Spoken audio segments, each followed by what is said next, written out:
بسم اللہ الرحمن الرحیم۔ السلام علیکم ورحمۃ اللہ وبرکاتہ۔ حضرت قتادہ رضی اللہ عنہ سے مروی ہے، کہتے ہیں کہ ہمیں حضرت انس بن مالک رضی اللہ عنہ نے بیان کیا کہ ایک آدمی کہنے لگے، اے اللہ کے نبی، قیامت کے دن کافر اپنے چہرے کے بل چلایا جائے گا۔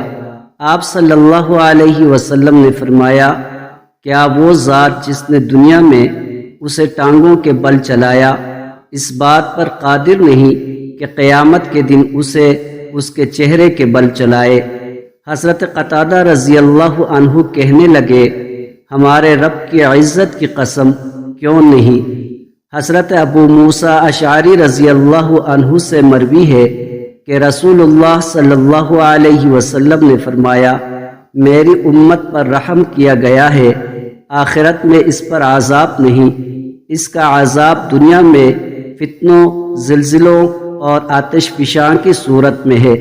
حضرت عبداللہ ابن عمر رضی اللہ عنہ سے مروی ہے کہ رسول اللہ صلی اللہ علیہ وآلہ وسلم نے فرمایا، جو شخص مجھ سے جھوٹ منسوب کرتا ہے اس کے لیے جہنم میں ایک گھر بنایا جائے گا